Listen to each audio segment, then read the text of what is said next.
Welcome to the Millennial Dream Podcast. I'm your host, Michael Moore.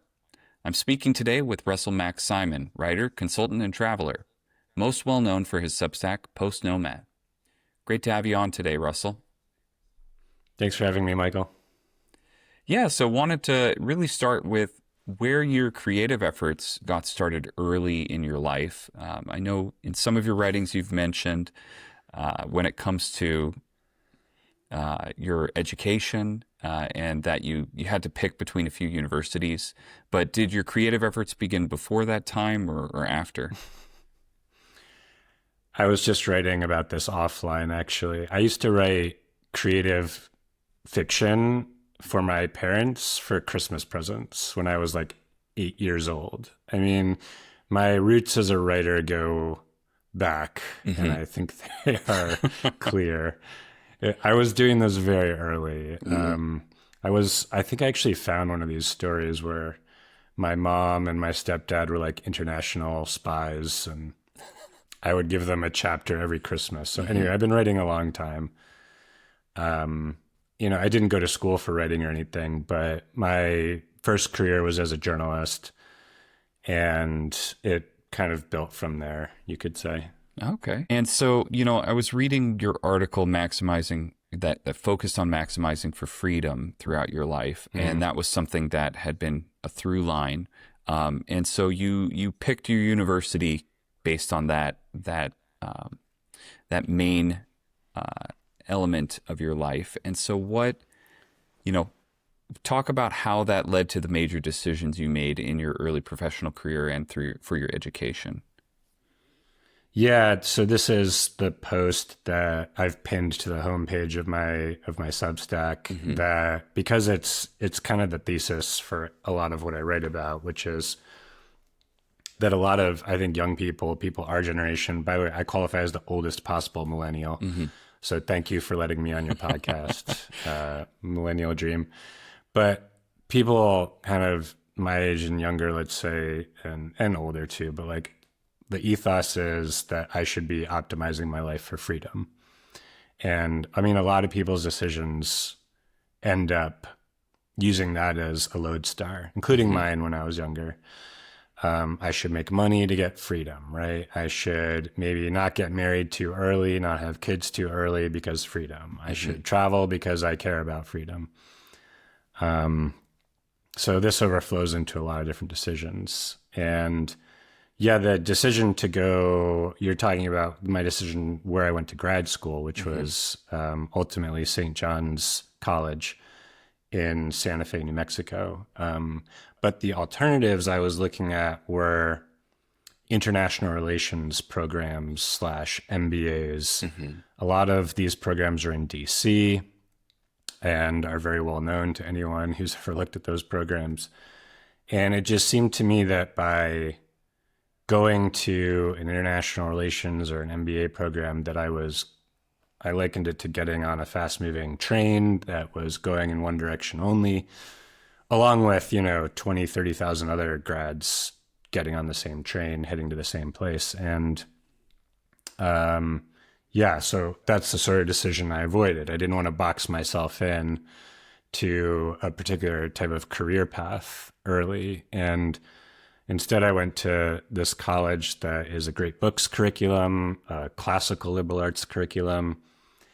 I tend not to I explain that in one sentence by just saying I studied philosophy in grad school, because it's basically a philosophy degree, but it's technically a classical liberal arts degree where you study a little bit of everything.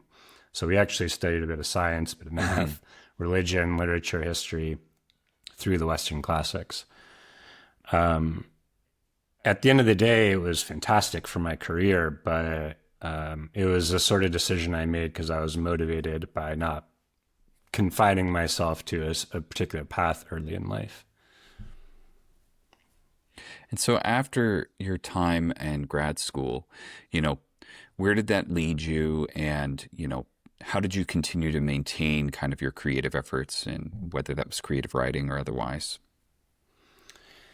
How did I maintain my creative efforts? I mean, it's quite difficult when you have a full-time job. And I was in grad school when I got the job as a journalist. and I actually worked 5 days a week full time for the newspaper, and then I was in classes at graduate school 2 nights a week. So I had something 7 days a week for 2 years. Yeah.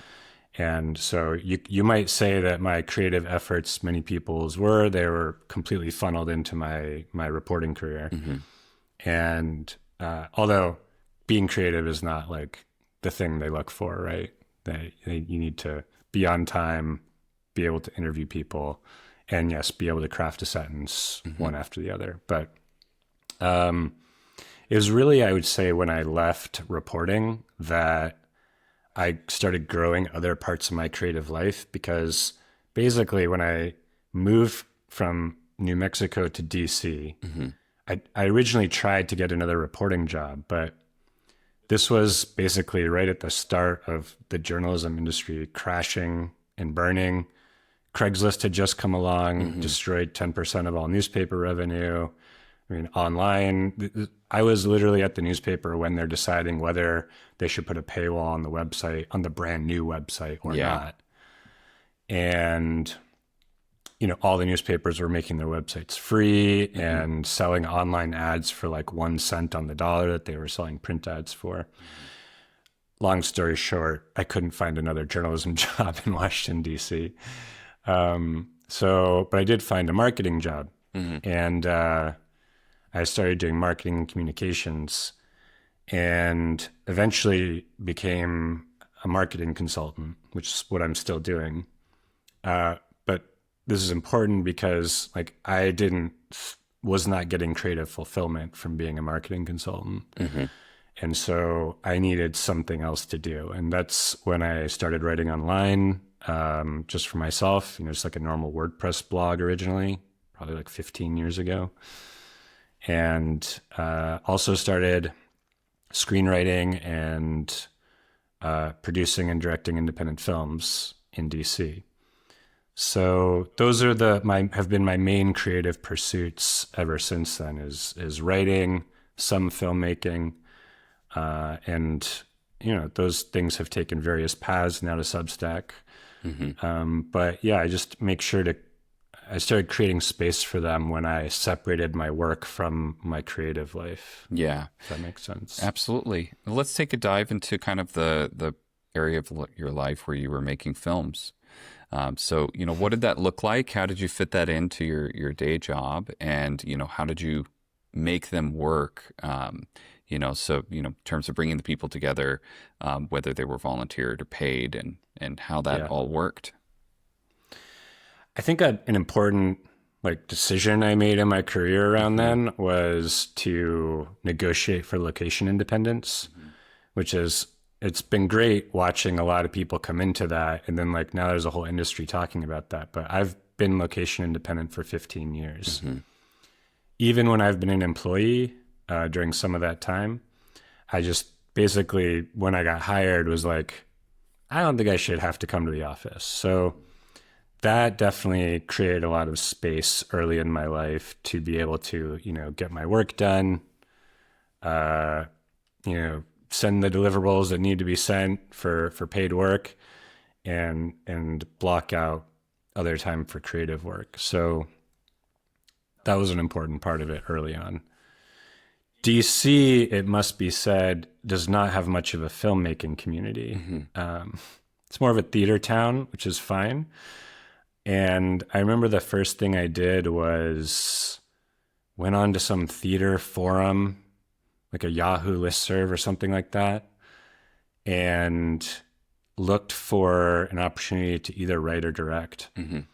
And there was a playwright who wanted someone to direct one of her scenes for like a scene study workshop thing. And that was the first thing I ever did. It must be said that directing was also something that I wanted to do since I was very, very young. And I was also running around my neighborhood with like the original camcorders, making movies with my friends. I remember we would run wild in the suburban streets of outside New York, and me and my other 8, 9, 10-year-old friends were like, well, what should we do today? Our choices are play a board game, watch a movie, or make a movie. And so often we ended up just making zombie movies or chase movies or action movies, and we would use the neighborhood as our canvas. I put away that desire, I don't know, somewhere in high school or college because I thought it was unrealistic.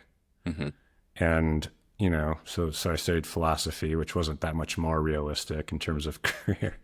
But directing is just something I just always wanted to come back to at some point. So I after joining this initial community of theater people, you know, there was like a similar smaller community of film people in DC.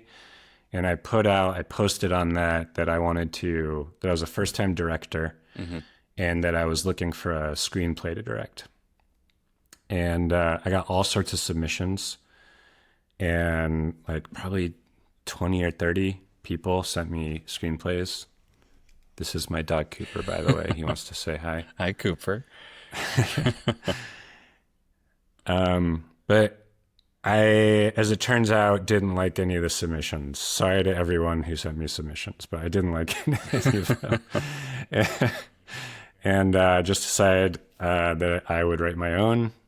And so I wrote, you know, about a 18, 20-page screenplay. And my girlfriend at the time had actually had some experience producing documentaries, documentary films. So she offered to help produce. And I wrote and directed, and, you know, I paid for it. And I think I probably spent like $1,000. And, you know, a lot of people were working for free. You know, I think most of that money went to just feeding people during the shoot. The most important thing. Yep. Exactly. You sound like you have some experience in this. Yeah. And so that was my first short film. And I ended up making 3 or 4 more short films. Eventually I wrote a pilot episode to a TV show called Districtland that got a lot of attention because it was about young people in DC. So like newspapers in DC and bloggers covered it and went to festivals and stuff. And then I made a feature film, all of this very indie, very low budget, much of it either self-produced or crowdfunded. But, you know, you take the people you work with on one project and you start discussing what your next project is going to be, and you meet people at festivals, and it goes from there. I mean, at one point I kind of got like semi-dream close to selling one of my projects. So the Districtland TV show went to a bunch of festivals and won some awards. And at one of those festivals, an agent came and talked to me. 2 agents came, and this is a standard story of failure, by the way, that all independent filmmakers are familiar with, where they get just a taste of success, but it doesn't happen in the end. Anyway, they tried to sell the show. They went back to LA to their offices and told me they tried to sell the show, and nothing happened. But for a second there, it was like, am I going to make it? Eventually, so after making the feature film, which went amazing, and I loved it, but I'd been doing it for a while now, 5-6 years of indie filmmaking, and I was feeling pretty burned out. And it was the producing that was creating the burnout. It's just like not a talent that came naturally to me. The writing, yes. The directing, kind of. The producing, not at all. And I just decided, look, I'm going to write and keep writing, because I can do that without like marshaling massive amounts of money and creative forces around me. With all that coordination and logistics. And so I've kept writing, you know, I've kept writing screenplays. Mostly I've been writing Post-Nomad.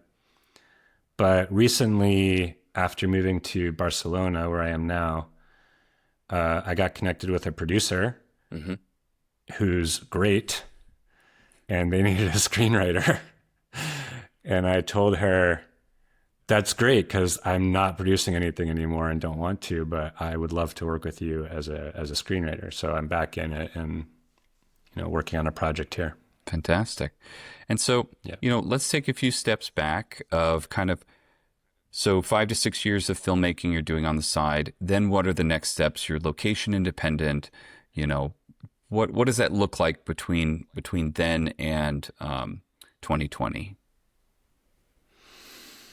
Between indie filmmaking and 2020, you could say that my girlfriend and I, my partner at the time, decided to get ourselves out of DC, which neither one of us liked that much. There's a whole other article on Post-Nomad about how I fell out of love with DC. And yeah, we decided to go travel for a bit. We were both location independent at that point, so we could make it work. And we were in the middle of a year-long kind of travel sabbatical when there was a mysterious virus that started coming out of China. We were in Mexico at the time.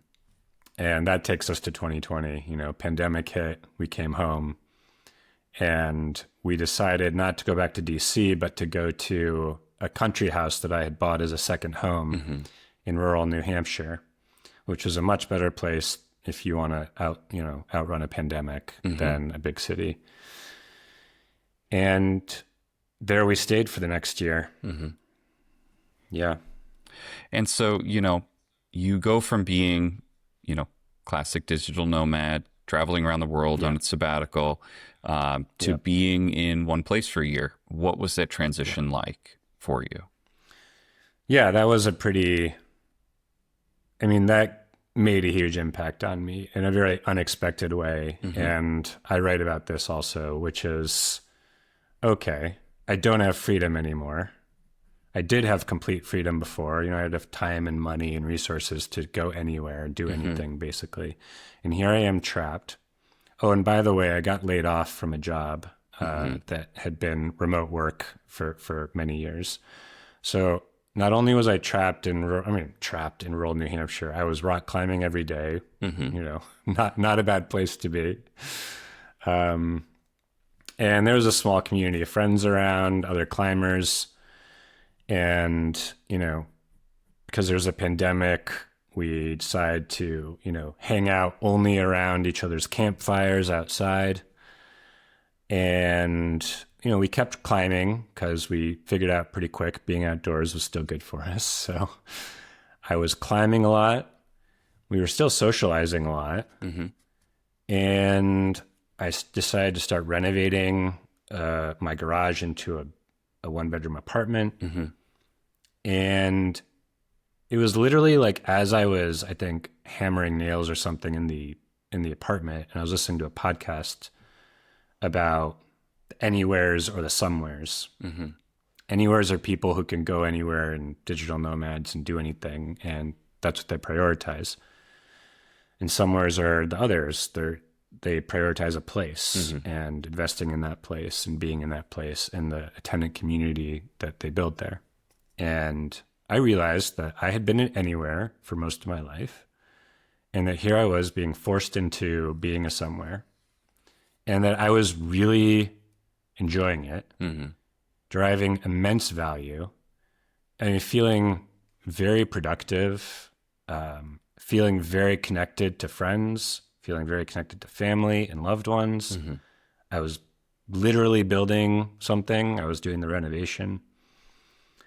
And I decided to just start this process of de-emphasizing freedom as the thing that I'm following in life, because it was getting in the way of other kinds of fulfillment. That's what it made me realize. So you're there in New Hampshire, enjoying life. You know, the pandemic is, starting to wind down. Of course, the virus is still around, but, you know, from the sake of kind of a lockdown perspective.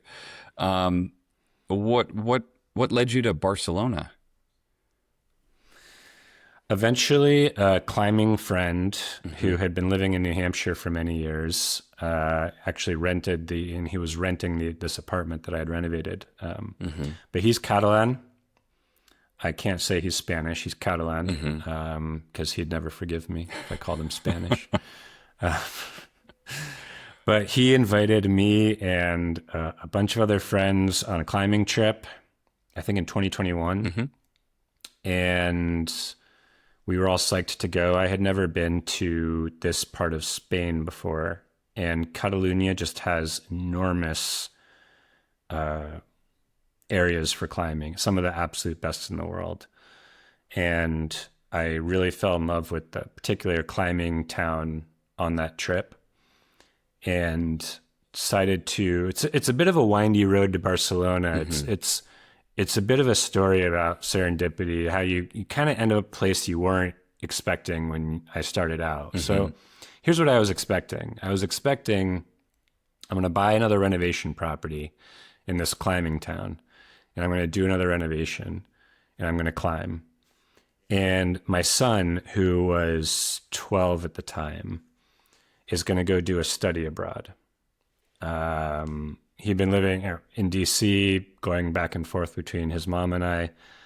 And his mom and I had decided, a study abroad would be good for him. Mm-hmm. He was going to live with this family in Germany that we knew. And so I figured I'd be renovating. My son would be in Germany. I could go visit him. And that's what I was going to do for a year. But the study abroad fell through. The family in Germany couldn't take him. And so I just said, well, I could take him to Spain with me. How about that? And they said, fine, but it has to be an international school Mm-hmm. with classes in English. Mm-hmm. And small town Catalonia, climbing town, does not have that. So that's bilingual Catalan Spanish land. So anyway, I searched for a school in Barcelona, Mm-hmm. and so instead of going to do the renovation, me and my son moved to Barcelona. I enrolled him in international school here. I promised to take him to FC Barcelona games, and he was psyched. And that's kind of how we ended up in Barcelona. I was, again, expecting this to be temporary, Mm-hmm. maybe live here for a year and then do something else. But after a year, my son went back to do the following year with his mom, and I decided I had completely fallen in love with this city, and here I am still. Yeah. So I love it. I love it here. And Plus, I didn't want to move around. yeah, like I was saying. it was a way to settle down. You fell in love with this city. So, what are some of the things you love about Barcelona? Oh my goodness. Where do I start with that? I mean, fundamentally, it's just an incredibly livable city, and the quality of life here is very, very high. All the usual things they say about European cities, like it's very walkable. There's everything you need is like a couple of minutes away. Barcelona has these mega blocks where there's like 3 grocery stores and 8 cafes and bars on each one. But it provides that high quality of life at what for me as an expat with US dollars felt extremely affordable. Now we can get into cost of living crisis later on if you want to, but it was certainly more affordable than like London or like, there's other livable cities in Europe, but they can be quite a bit more expensive.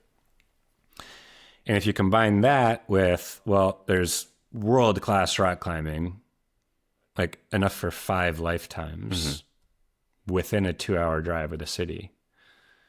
It was like, I don't know, why even think about other, like I'm here, this is great, this is the best. And right away I found a climbing community, and there's enough international people here that you can find that, or you can find Spanish immigrants, or you can find Catalans. I mean, there's a lot, depending on what you're into, a lot of different communities here that you can find yourself feeling comfortable in. Yeah. And, you continue to work remote in terms of, being able to have an income stream. And what does that look like from a time zone perspective? I mean, originally I thought it might be an issue. So I worked for myself as a marketing consultant. I brought I told my clients what I was doing the whole way. I said, I'm going to Spain for a year. then after the year, I was like, I'm staying here. But by the end of the year, I think I'd lost a client and gained a client or something. But most of my clients I've had for many years, and it was just, I think it was a matter of proving to them that the time zone wasn't an issue. Most of them at the end of the day are envious of what I'm doing and, probably wish they could do something similar. But anyway, they're happy to keep working with me, and we just take our check-ins, in their morning time, my afternoon time. I mean, one of the first things I told them was like, they don't even eat dinner here until 8 at the earliest, but probably more like 9 or 10. So like, it's not a problem for me to like have meetings kind of on the late side. Yeah. But I'm, again, I work for myself. I have a lot of control over my schedule, and it hasn't been a problem. Yeah, definitely. And so you mentioned in one of your articles about the challenges of Barcelona. In one, you kind of mentioned, life is life. You smile, you cry, you have the normal human experiences. And the other, you mentioned kind of the bureaucratic hassles, especially with renovating a property. So why don't you kind of speak to the broad swath, starting from the personal and then going into kind of the more bureaucratic elements? I mean, I've never lived outside the US until 2 years ago, and it's not easy. There's a lot of things to figure out, and it's all things that you just take for granted in your home country. I don't know how the healthcare system really works. I don't know how like residency, like I didn't know that there was like the permit, but also there's something called the empadronamiento, which is what the town assumes your residency is. And then you have to do one to get the other. I mean, you don't know what you don't know when you move to another country. And Spain has bad bureaucracy comparable to other countries in Southern Europe. Probably a little, I don't know if it's better or worse than Germany or France or whatever, but it's like, kind of bad bureaucracy. And on top of that, it's in Catalan, okay, not Spanish. I don't speak Catalan. I learned Spanish when I got here through many, many, many Spanish lessons. I'm not like a naturally good or gifted language person, so I had to work and study a lot. And Catalan legalese on like the documents, like even if I send it to my Catalan friend sometimes and I'm like, hey, what does this say? Like, are they fining me or are they giving me a permit? I can't quite tell. And he'll read it and just say like, I don't know, man, you need to go to the town hall and just like talk to them in person. And oftentimes that is the answer to all the bureaucratic like questions is to like go there and have a conversation in person. I couldn't call them because like my Spanish wasn't good enough to call them and talk on the phone. But it's just one thing after another to figure out. The driver's license thing like surprised me and hit me over the head. Like I didn't know that I would need to get a driver's license completely from scratch because Spain does not have an agreement with the US to recognize our driver's licenses. And so I had to go through the whole thing, take the written test, take the driving test, get the health exam. It was just a huge logistical challenge for me.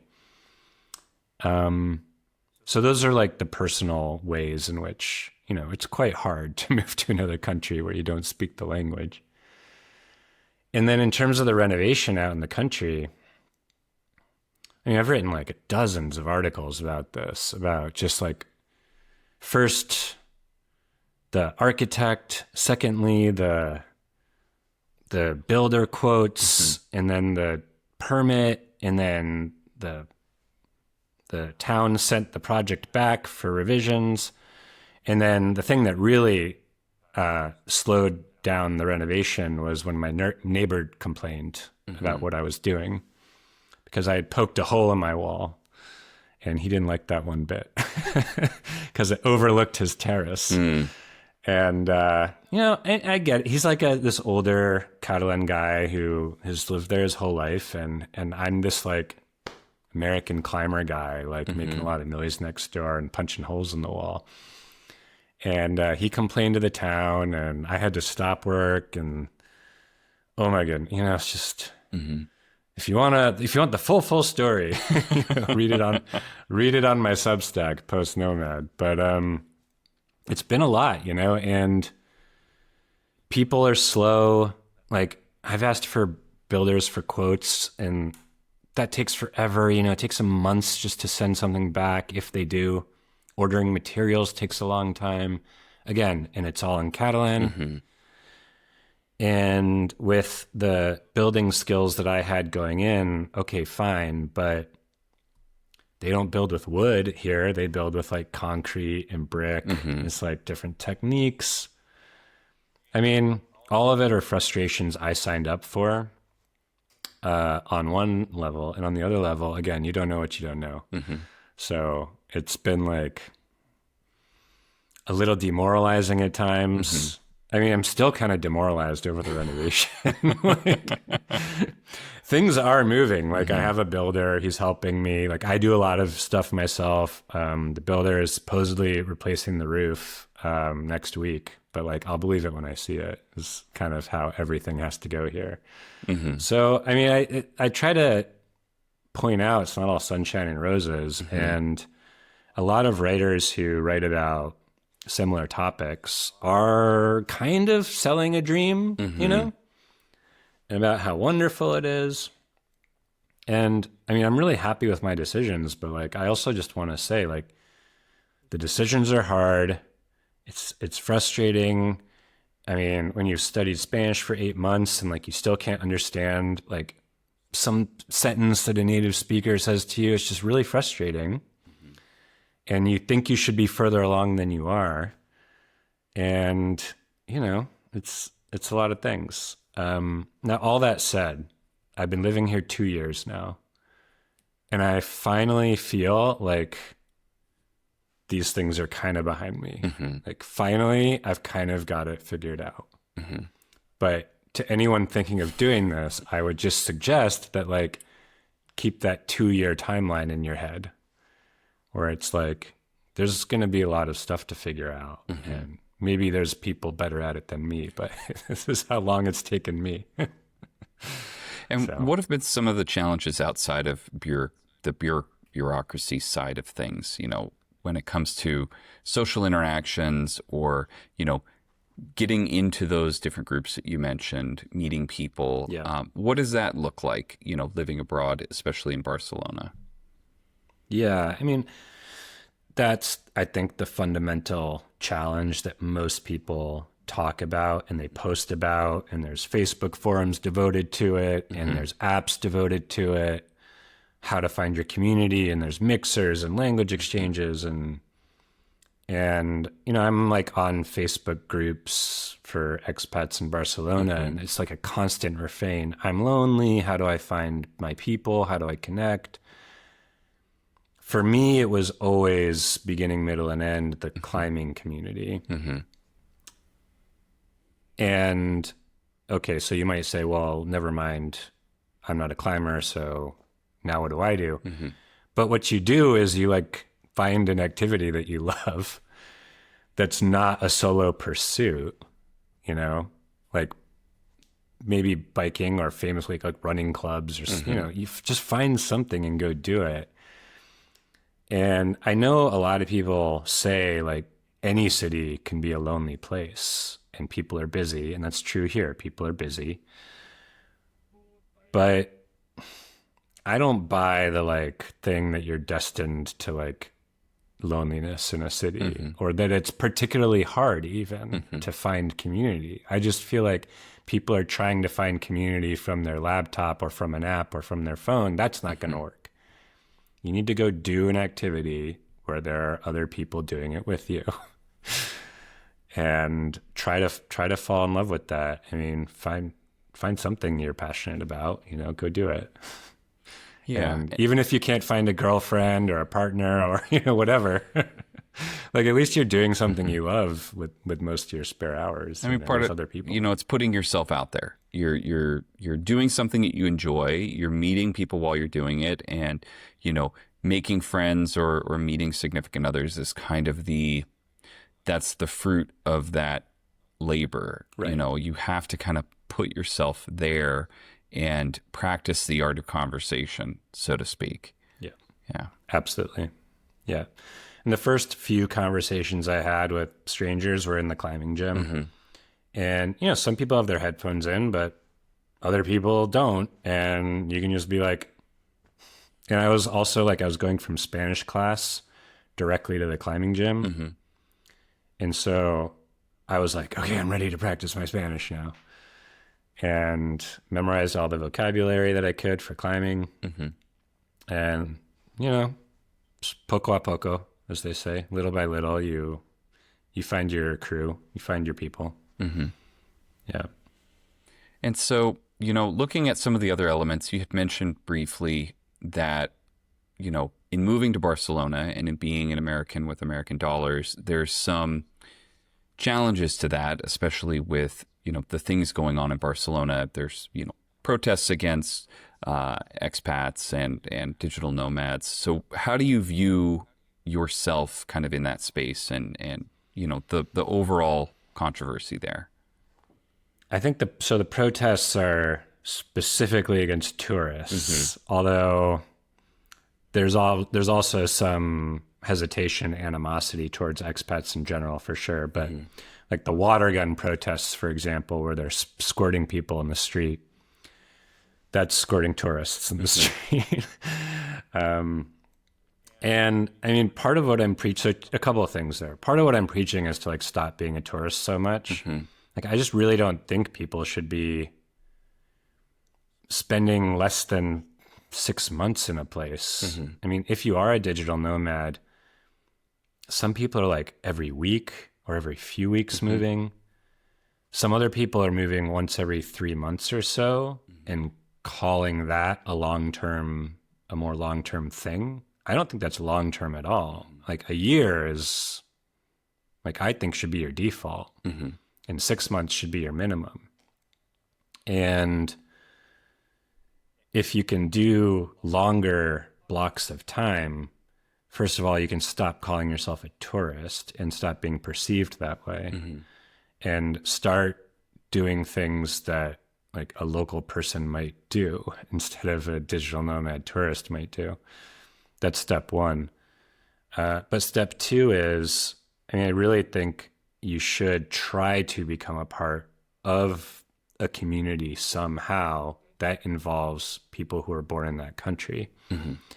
Again, the climbing has provided that for me. There's a lot of local climbers, and they have climbing clubs and climbing groups, and there's no question that I'm allowed to come be a part of that community, but at the same time, there's no doubt that like I just bought an apartment in a very old neighborhood of Barcelona, and I definitely need to own the fact that I was able to do that when a lot of people who grew up here are not able to do that. And I wish personally that they would build many, many, many, many, many more apartments in Barcelona. But they won't. Just like in most cities where there's a housing crisis, their solutions are usually not to build a lot of new apartments. Their solutions are usually to support demand, give people subsidies, or create affordable housing, or do rent control, basically to support the demand side instead of build more supply. I hope that Barcelona, just like every city in the US that's dealing with a similar crisis, can like start building more units. And for as much as I might have contributed to some kind of housing crunch in Barcelona, at the same time, I am desperately trying to build new housing out in the countryside by doing a renovation. And if they could maybe speed up the permitting process a bit, maybe there would be 2 new housing units out there already. Obviously, it's like a complicated, highly politicized issue. I'm trying to come at it with like an acknowledgement of my role and, some like constructive solutions, Definitely. Yeah, even here where I live in Austin, Texas, we're seeing the beginnings of a housing crisis and then a bunch of apartment projects and condo projects finished. And that has actually caused rent to drop over the last year in a way that it hasn't in most markets in the US and in other major world cities. So, it's definitely, a valid component of the housing crisis worldwide.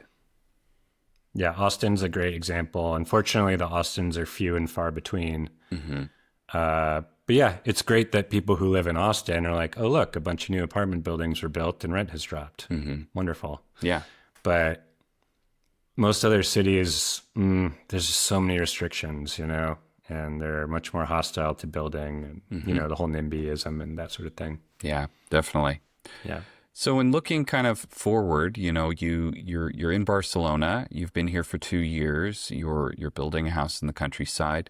What do you see as kind of the future of your life in Barcelona and career-wise going forward? I hope to not do as much in the near future. Now, I was talking to a friend who there's a lot of ups and downs in life and challenges and stuff. And she just told me, I really hope I get to like a life plateau, which is not something you hear a lot, especially from Americans. Americans are like, I must constantly strive for new and greater things, and I must pursue growth. And in all manners, personal growth, business growth, subscriber growth.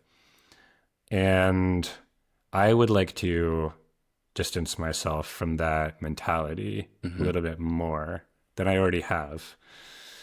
And just kind of enjoy my life for a little bit and invest in community, as I've said, invest in my friendships and relationships in Barcelona.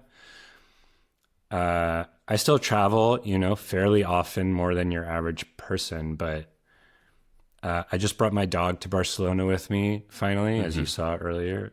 And so I can't travel as much now, and that's on purpose, like I want to just enjoy my time, improve my Spanish even more, maybe start in Catalan, keep going on the renovation, and climb and write and do my creative work.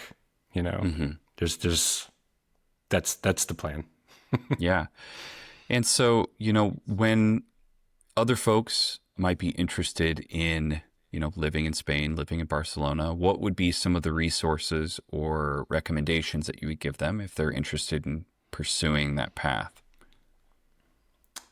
A lot of people research move abroad for years and years and years, right? And like another thing you see people post on the groups is, I'm planning a move in 6 or 7 months, and can someone help me to understand the visa process, for example? I think you should just come. Get like a few months, 3 or 6 months. And, an American who doesn't have a visa is going to run up against a 3-month barrier originally. But you could get a 6-month rental, leave the country, come back, do some finessing. And just start doing everything by doing it, not so much research ahead of time, more just like trial by fire. That's my advice to everyone in all pursuits. If you want to do the thing, start trying to do the thing. Definitely. See how you like it. The visa process, honestly, like it doesn't make sense until you literally start filling out the application and like show up at the freaking police station with your application, and they're like, oh, you're missing this thing. And no matter how much research you do ahead of time, you got to actually do the thing in order to figure out how to make it work for you. So just come. Yeah. And, Yeah. you know, you can look me up and drop me a line on the Substack, and I'll get a coffee with you if you want and help you out. Yeah. For sure. I mean, I had the first week I was here, another Substacker who lives in Barcelona had found me through Substack and knew that I was here and offered to have a drink with me. And it was great, you know, and we've been friends for the past 2 years. And I mean, there are people here who have been through it who will help you come through it. Don't worry, just come. I think that's good advice for getting people out of their heads. You know, something, you know, you had mentioned is kind of the 3 to 6 month window. And, you know, I've written about this on my Substack, and, you know, I definitely see when it comes to digital nomading, the 3-month number comes up a lot, you know, especially for people who travel on a more slow timeline. And I think it really comes down to visa requirements or entry requirements, and having and being required to leave the country within 90 days, for example. That tends to be a fairly common limitation for most Americans when traveling abroad over long periods of time.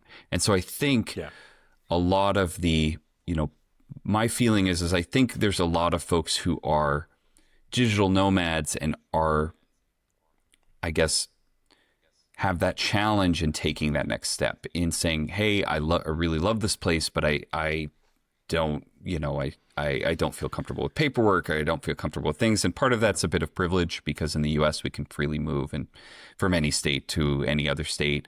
And so what would you say is something to kind of get someone over that hump or that limitation? I mean, back to the original story here, which was de-emphasizing the role of freedom in my life.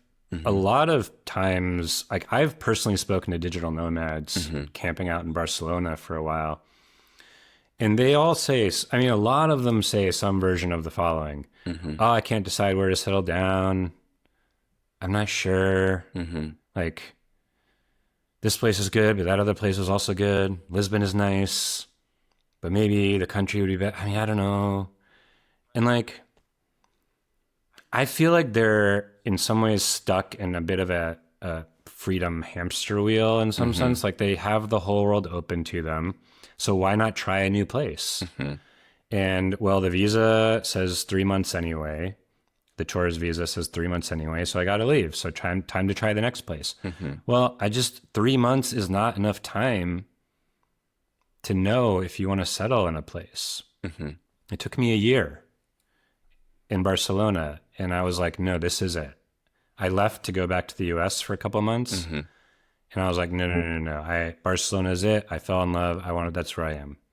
But it took a year. And yes, the 3-month window is a reality, but like, I know an American now who's like, yeah, he's going to go up to Andorra, get out of the country, get his visa, get his passport stamped on the way back, and he's going to end up being here for 6 months. And that's enough time to like have a better idea. And then there are visas available to you, and you should maybe start thinking about that. But yeah, I mean, like, I'm trying to be an apostle here for the value of staying in place more. And you won't know that value until you're in the place more, right? And I know I have friends who are like, home for me is other people, not a place. Home for me is my friendships. For me, my community is online. My community, and I can go anywhere and I can show up at their apartments. And I love that for him. But that didn't work for me. For me, if I'm not spending time in person with someone, I feel disconnected from them. That's true of everyone in my life. And every time I leave Barcelona, I can feel it. I am disconnected from the friends that I have here, and I don't like it. And I want that for other people, because so many digital nomads complain, or I'm not trying to be negative about it, but they are complaining to some extent about the sense of disconnection in their lives. But they're also not staying in place long enough to fix that, in my opinion. So that's my my soapbox speech on that topic, you know. For sure. Well, thank you so much, Russell. I've really appreciated having you on the show, and I think it's been a fantastic conversation. Where can folks find you online? The URL is my name, russellmacsimon.com, and the Substack is called Post-Nomad, and you can ping me there, you know, on the Substack app, wherever. I like hearing from people. It is very gratifying, and I've made a lot of connections through Substack who have turned into friends, so it's been a great platform for me. Awesome. Well, thank you so much, Russell, and I hope you have a great day, and we'll maybe chat again soon. Thanks for having me, Michael.